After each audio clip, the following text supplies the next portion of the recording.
Iho, ayos ka lang ba? Nakapagpaalam ka ba ng maayos sa iyong pamilya? Tanong ni Pio Carpio habang naglalakbay sila patungo sa lugar ng Calais.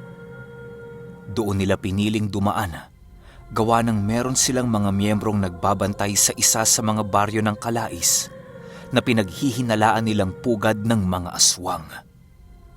May mga nakahanda ng bangka sa lugar na yon, gawa ng yon ang daanan nila Pio Carpio sa tuwing tutungo sila sa Zamboanga del Norte. Kahit malayo-layo noon ang lalakbayin nila Gonzalo, naging panatag naman ang kanyang isipan. Kalahating araw lang ang lumipas. Nadapo na nga sila Gonzalo sa isa sa mga baryo ng Calais. Agaran din silang sinalubong na mainit na pagtanggap galing sa mga kasama nila Pio Carpio. Habang papalapit ang mga ito sa grupo nila Pio Carpio, biglang napatitig ito kay Gonzalo. Di pa man nakakalapit noon ang mga naghihintay sa kanila. Nagwika na agad ang isa sa mga ito ng, "Ermitanyong Carpio, maaari bang malaman kung bakit meron kayong kasamang gabunan?" Nang marinig ito ni Gonzalo, pinili niyang maghintay sa sasabihin ni Pio Carpio. Natagalan noong magsalita si Pio Carpio, gawa ng meron siyang iniuutos sa isa sa kanyang mga kasama. Ilang minuto lang ang lumipas, sumagot si Pio Carpio ng, Si Gonzalo nga pala. Pamangkin ko. Anak ng aking kapatid. Huwag kayong mag-alala. Mabait itong si Gonzalo. Kagaya nyo nung una, siya din ay nagdanais mapabilang sa ating samahan. Kasabay ng pagwika nito ay ang paglapit ng mga kaanib ni Pio Carpio kay Gonzalo. Tinanggap siya nito ng walang pagdududa na siyang labis namang ikinatuwa ni Gonzalo. Animoy noong mga oras na yon, nadagdagan na naman ang kanyang mga kapatid sa samahang nais niyang pasukin. Sa pagdating nila sa lugar ng mga kamiyembro ni Pio Carpio, naging abala ang mga ito sa lahat ng gawain. Ang iba sa mga ito ay nagluto ng kanilang makakain, samantalang ang iba naman ay nag-asikaso ng kanilang matutulugan. Hindi naman kasi sila pwedeng maglayag ng gabi, gawa ng alam ni Pio Carpio ang panganib ng karagatan.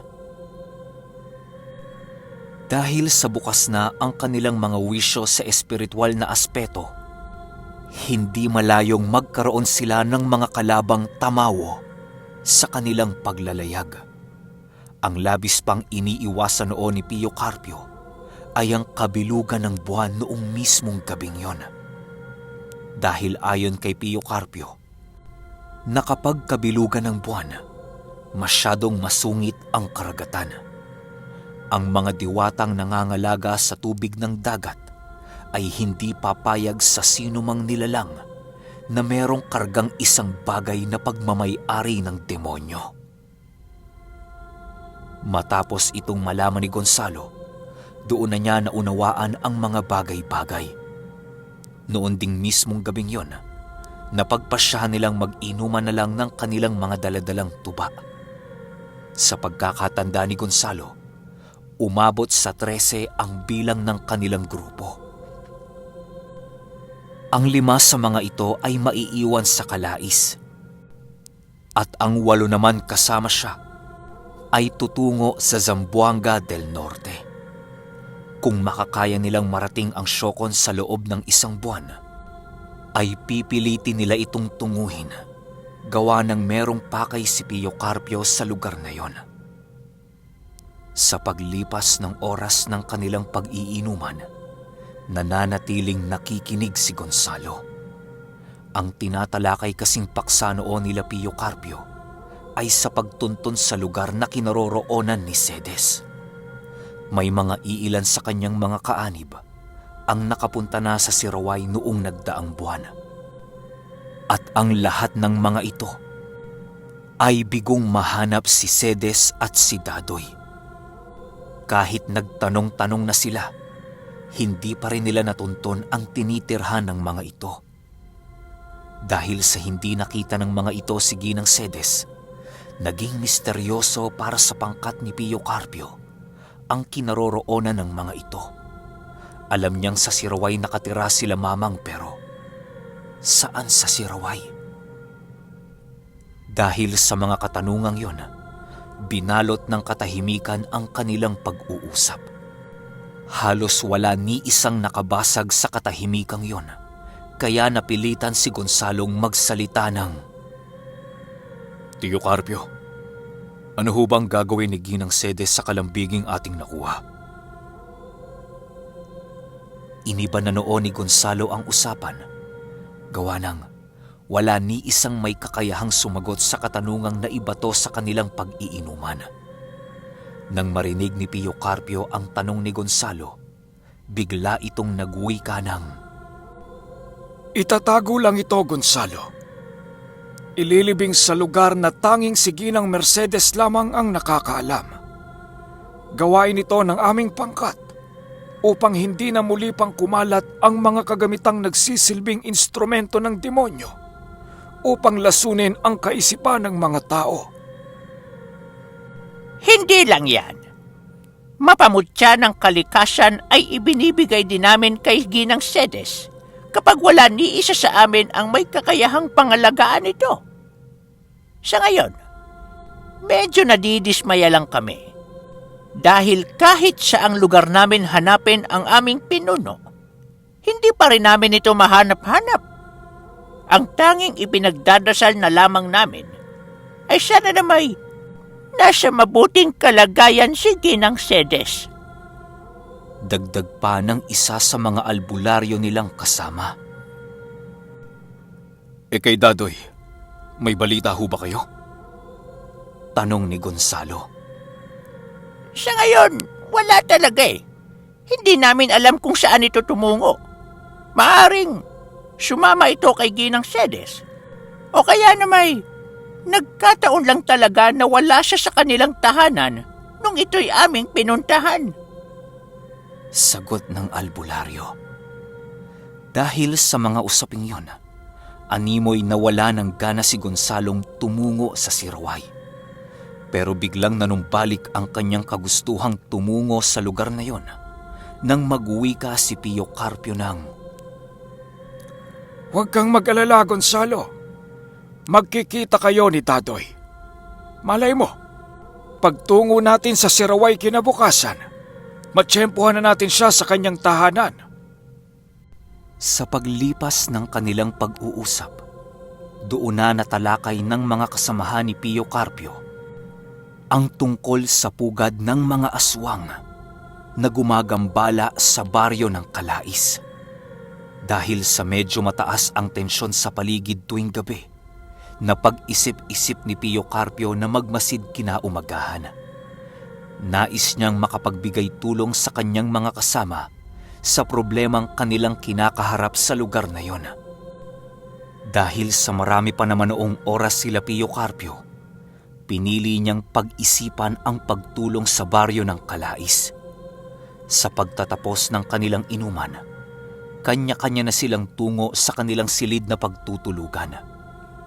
Dahil sa kalasingan noon ni Gonzalo, hindi na niya nagawa pang makapag-ikot sa Calais noong mismong gabi. Pinalak niya kasing maglakad at maglibot sa lugar upang makita ang kagandahan ng paligid. Pero hindi na niya ito nagawa. Gawa ng labis niyang kalasingan. Sa pagsapit ng umaga, maaga pang umalis sila Pio Carpio at Gonzalo sa kanilang tinuluyan dahil sa maglilibot sila sa paligid. Silang dalawa lamang ang magkasama noong mga oras na yon, gawa ng ang iba sa kanilang pangkat ay gagawa ng kanilang makakain para sa araw na yon. Maghahanda rin ang iilan sa mga bangkang kanilang gagamitin patungong Siraway. Medyo may kalakihan noon ang bangkang sasakyan nila Gonzalo, kaya hindi ito madaling ikumpuni kung sakali mang meron itong problema. Sa pagdating nila sa sentro ng baryo, maraming nakita sila Gonzalong ordinaryong tao na abala sa kani-kanilang mga negosyo. Ang iilan sa mga ito ay tutungong sakahan at ang iba naman ay tutungong kabundukan. Sa paglipas ng oras nila Gonzalo sa lugar, wala naman silang napansing hindi kanais-nais na presensya. Nang makabalik na sila sa kanilang tinuluyang bahay, agaran din naman nilang tinanong kung ano ang kalagayan ng bangkang kanilang gagamitin. Doon nalaman ni Pio Carpio na merong problema sa bangkang magiging sasakyan nila. Ayon sa tumingin sa bangka, kailangan ng palitan ang patig nito, gawa ng masyado na itong matanda at madali na itong mababali kapag nahampas ito ng malakas na pagragasa ng alon. Dahil sa mga nalaman nila Gonzalo, wala silang magagawa kung hindi ang hintaying maayos ang kanilang bangkang gagamitin. Naging pabor naman para sa pangkat ni Pio Carpio ang pagkakataong yon upang malipol ang angka ng aswang na gumagambala sa baryo ng Calais. Bago pa man pumatak noon ang hapon, nakuha na nila Gonzalo ang kanilang kailangang impormasyon sa pagpasok nila sa isang pugad ng mga aswang. Gagamitin nila ang kanilang kalabaw na siyang sinakyan nila sa paglalakbay upang magpanggap na naligaw sa pugad ng mga aswang. Ayon kasi sa nakuhang impormasyon ng mga kaanib nila, nabihasa umano ang angka ng aswang na yon sa pananambang ng mga naliligaw na namumundok. Ginagawa nila ang kanilang pananambang sa pagsapit ng oras ng 6:00 o di naman kaya'y 5:00. Ayon sa mga nakaligtas, nakakaya umanong pasunurin ng mga aswang ang anumang kalabaw na siyang sinasakyan ng mga ordinaryong taong nadadapo sa kanilang lugar. Pinapasunod nila ang kalabaw na yon hanggang sa tuluyan ng mailigaw ng daanan ang mga magsasaka. At matapos yan, doon na nila gagawin ang kanilang planong pagdukot sa mga ito.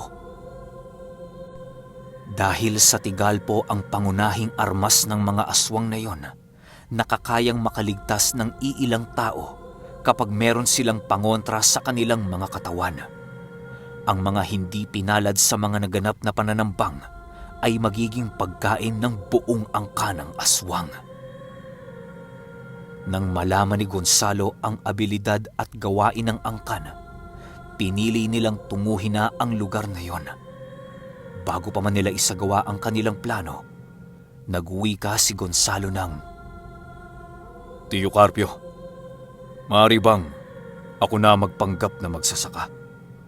Batid ko kasing madali kayo nitong makikilala dahil sa kakaiba ang inyong presensya. Kapag ako ang ipinain ninyo, magiging madali para sa atin ang lipulin sila. Kaya ko magpanggap bilang ordinaryong tao nang walang kahit na anong bakas ng aking malakas na presensya. Sige, Gonzalo. Kung yan ang nais mo. Siya nga pala, hindi agad kami makakapagbigay ng tulong sa iyo, ha? Dahil hindi kami pwedeng lumapit sa iyong kinaroroonan. Magmamasid kami sa iyo sa malayo at maghahanap sa maaaring maganap na hindi kasama sa ating plano. May tiwala naman ako sa iyo, Gonzalo, at masasabi kong isa din ako sa mga humahanga sa iyong taglay na abilidad. Sagot naman ni Pio Carpio. Tumangulang naman si Gonzalo upang ipakita ang kanyang pagsang-ayon sa kanyang plano. Matapos ng kanilang pag-uusap, meron silang iniwang isang albularyo na siyang marunong magkumpuni ng bangkang kanilang gagamitin. Sa pagpatak ng 3:00, inihanda na nila Gonzalo ang kanilang kalabaw at ang planong kanilang isa sa katuparan. Ang dinaanan noon ni Gonzalo ay sa isang masukal na kakahuyan na kung saan maraming baging ang nagsisilaylayan sa paligid. Yun umano ang lugar na bagatan ng mga aswang sa baryo ng Calais. Halos wala nang nadadapo sa lugar na yon dahil ang lahat ng mamamayang nakatira sa lugar ay natatakot ng dumaan doon. Mas pinipili na lang nilang umikot sa isang bundok upang ligtas na makarating sa kanilang tahanan. Maaari kasing madali ang daanan sa lugar na yon, pero hindi mo naman masisigurado ang iyong kaligtasan. Habang nakasakay si Gonzalo sa kalabaw, panay pa ang pagpalo niya rito upang bilisan ang paglalakad nito. Ilang minuto pa ang lumipas, biglang napatigil noon si Gonzalo nang masipat niyang merong dalawang babae ang nakaupo sa gilid ng daanan. Alam ni Gonzalong aswang ang mga yon sa kadahilanang rinig na rinig niya ang pag-aangil ng mga ito. Sa pagdaan ni Gonzalo sa lugar, rinig na rinig niya ang pag-uusal ng mga ito sa mahinang tinig. Ilang minuto pa ang lumipas, biglang naramdaman ni Gonzalo ang kakaibang paglakad ng kalabaw na kanyang sinasakyan. Hindi naman niya ito pinansin sa kadahilanang alinsunod yon sa kanilang plano. Sa paglakad ng kalabaw, ramdam na ramdam ni Gonzalo ang paglihis ng nilalakaran nito. Kitang-kita ni Gonzalong pumasok ang kalabaw na sinasakyan niya sa looban ng kakahuyan na siyang labis niyang ikinagulat. Ang paningin niya kasi sa lugar na tinatahak ng kalabaw ay ang daan pa rin kanyang tinatahak. Maaring naglagay din ng sabulag ang mga aswang na yon upang hindi maalarma si Gonzalo sa kanyang dinaraanan. Sa pagtalikod ng araw sa buong lupain, tuluyan na ngang naligaw ng daan si Gonzalo. Sa pagsapit ng 7:00 ng gabi, biglang tumigil ang kalabaw na sinasakyan niya sa lugar na hindi niya alam kung saan. Kasabay ng pagtigil ng kalabaw ay ang paghiga nito sa lupa na para bang meron itong hinihintay. Dahil sa matalas na pakiramdam ni Gonzalo, agaran niyang naramdaman ang mga nilalang na nasa paligid. Naglalakad ng mabagal ang mga ito na halos hindi maramdaman ang bawat pagyapak nito sa lupa. Ilang minuto pa ang lumipas, merong bumulong kay Gonzalo ng, "Pumikit ka." Nang marinig ito ni Gonzalo, agad din naman siyang tumingin sa pinagmumula ng tinig. Pagtingin ni Gonzalo sa kanyang likod, wala naman siyang nakitang nilalang na tumatakbo papalayo.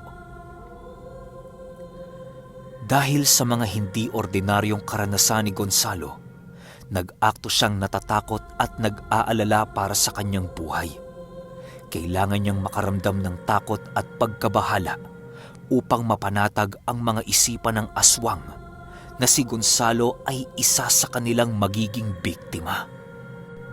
Sa paglitaw ng aswang sa paligid, halos para nang baliw si Gonzalo dahil sa ginagawa nitong pagsisigaw. Matapos yan, agad din namang lumapit kay Gonzalo ang isa sa mga ito at inilapat ang mga kamay nito sa pagmumukha ni Gonzalo. Habang ginagawa ito ng nilalang, ramdam ni Gonzalo ang langis sa kanyang muka at rinig na rinig niya ang mga pinapakawalang usal nito. Pagbaba ng kamay ng aswang, bigla itong nagulat nang masipat niyang nakatitig sa kanya si Gonzalo habang nakangisi. Maaari bang malaman ko anong ginagawa mo sa akin, Manong? Tanong dito ni Gonzalo. Nang masipat ito ng aswang, bigla itong napaatras sa kanyang pwesto. Gulat na gulat din ito habang nagwiwika kay Gonzalo ng, Sino ka?" Nang marinig ni Gonzalo ang sinabi ng nilalang, pinili niyang huwag nang sumagot sa katanungang ibinato nito. Mas pinili niyang maglakad ng dahan-dahan papalapit sa mga ito habang merong binibitawang engkantasyon sa hangin. Sa paghakbang ni Gonzalo, ramdam na ramdam niya ang pagkatakot ng mga aswang sa kanyang mga ginagawa. Bago pa man makalapit doon si Gonzalo, tuluyan ang nagbago ang kanyang kaanyuan. Paglapit ni Gonzalo sa aswang, halos mapaluhod na ito sa kanyang kinaroroonan dahil sa sobrang pagkatakot sa ginawa ni Gonzalo. Ang iba sa mga kasama nito, wala nang nagawa kung hindi ang magsipulasan sa kanilang kinaroroonan. Nang masipat nila Pio Carpio ang pangyayaring yon, pinili nilang lumapit na sa kinaroroonan ni Gonzalo. Parang hindi ka marunong kumilala ng mataas na uri mo, Ginoo. Maaari bang malaman kung kaninong angkan kayo nabibilang? Tanong dito ni Gonzalo. Hindi naman nagawang sumagot ng nilalang na yon dahil sa labis na pagkatakot kay Gonzalo. Sa bawat hakbang ni Gonzalo papalapit sa aswang na yon ay ang pag-atras naman ito sa kanyang kinaroroonan. Nang medyo nainip na si Gonzalo sa pinaggagawa nito, wala na siyang nagawa kung hindi ang hawakan ang nilalang na yon upang magawa nitong siya ay titigan. Anong pakiramdam na makakita ka ng demonyong mas demonyo pa sa uri ninyo? Hindi ba nakakapangilabot? Ngayon, naranasan mo na ang mga nararanasan ng iyong biktima. Bago kita patayin, meron ka pa bang nais sabihin? Dagdag pa ni Gonzalo.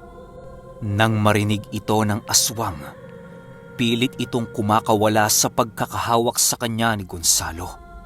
Agaran din naman itong binitawan ni Gonzalo upang tugunin ang nais ng nilalang.